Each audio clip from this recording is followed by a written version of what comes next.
J'entends régulièrement dire que les airdrops c'est bien pour les débutants qui ont un petit portefeuille parce que ça permet de passer rapidement d'un wallet à 2-3 chiffres, voire même 0 chiffres, à un wallet qui a 4, 5, voire 6 ou 7 chiffres. En effet, certains arrivent à faire de très bons coups et à vite faire grossir leur portefeuille, mais ces histoires, vous les entendez bien souvent sur les réseaux sociaux. Ah, le paradis des biais cognitifs. C'est pas sexy de dire que la plupart des gens perdent leur temps et potentiellement de l'argent en farmant des airdrops. C'est beaucoup plus vendeur de dire qu'en quelques transactions et une poignée de dollars américains, vous allez gagner des SMIC à l'appel. Je pense que c'est important de rappeler une chose toute bête, c'est que comme dans tous les secteurs financiers, il y a toujours plus de perdants que de gagnants. Et aussi, on en parle beaucoup moins des perdants. Et oui, ça a l'air d'être un truc où on ne peut que gagner les airdrops, mais je vous assure que si, on peut y perdre, et ce sera de pire en pire avec le temps, je pense. Je sais que la vidéo commence très négativement, je ne fais pas cette vidéo pour vous dire ne farmez pas d'airdrop, c'est pas bien, en plus vous n'y arriverez pas, etc.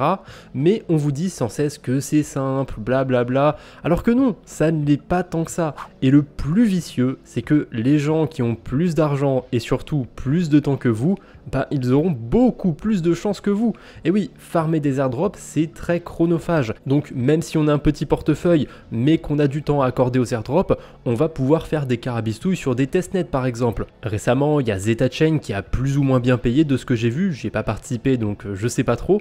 Et il y a aussi eu Aptos qui avait bien marché pour ceux qui l'ont farmé dans le passé. Mais si on a peu de temps à accorder aux cryptos, ça va être difficile de faire ce genre d'activité.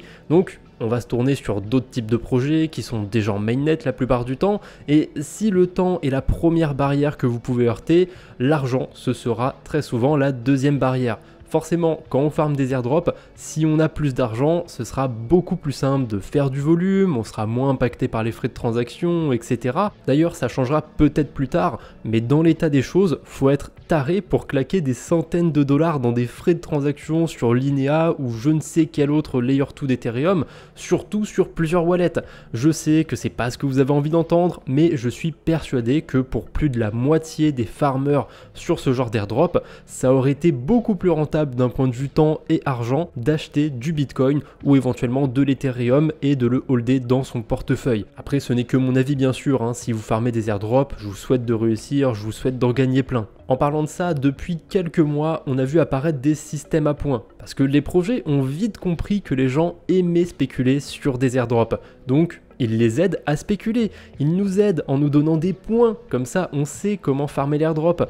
Je me sens un peu insulté personnellement, hein. J'ai l'impression d'être pris pour un idiot qui ne comprend pas trop ce qu'il fait, mais au final j'ai des points et à la fin je pourrais peut-être avoir une belle image, hein. You. Enfin une belle image, peut-être pas, hein, parce que ces systèmes à points favorisent les gros portefeuilles, c'est assez évident, hein. Quelqu'un qui va poser 1 million de dollars va générer infiniment plus de points que quelqu'un qui va déposer 1000 dollars et qui pourtant par la suite ferait plus d'actions qu'un simple dépôt. C'est très réducteur ces systèmes à points. Après, ça ne nous change pas trop des systèmes traditionnels on va dire, hein. C'est comme partout dans le monde, c'est toujours les riches qui sont le plus avantagés. Donc ce n'est pas très étonnant de voir ça aussi sur la DeFi. C'est humain j'ai envie de dire. C'est tellement humain que même dans cette niche des airdrops, on a des riches qui arrivent à soutirer de l'argent aux pauvres et il y a même des pauvres qui sont prêts à sacrifier les autres pour y arriver. Ça manque un peu d'éthique hein, dans le monde des airdrops. Hein.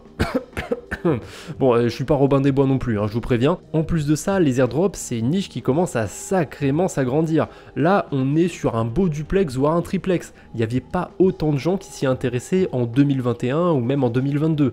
Donc, qui dit plus de gens, dit forcément plus de concurrence aussi. Et oui, il va falloir partager le gâteau avec plus de monde maintenant.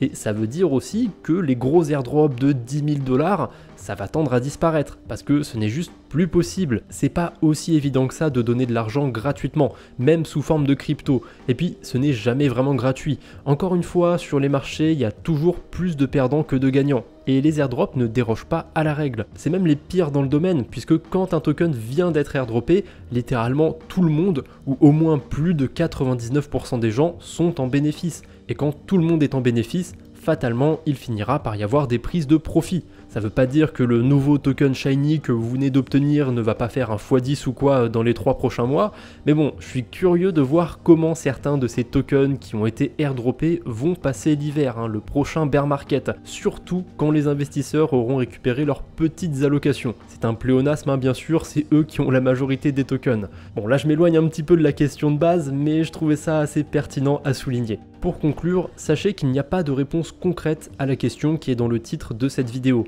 Comme partout, être riche, ça avantage forcément. Et être riche d'ailleurs, ce n'est pas qu'une question d'argent, c'est aussi une question de temps. Néanmoins, si on est conscient des risques et des limites qu'on va pouvoir heurter en farmant des airdrops, on peut quand même toucher sa bille avec ça. Mais il ne faut pas oublier que c'est une niche de la DeFi qui elle-même est une niche des crypto-monnaies. Ne vous enfermez pas dans votre bulle, ne laissez pas des opportunistes vous bercer d'illusions et bon courage à vous si vous êtes dans l'aventure en tout cas. Voilà, j'ai plus grand chose à ajouter, du coup je vous embête pas plus pour aujourd'hui, on se retrouve bientôt j'espère, d'ici là portez-vous bien, salut tout le monde.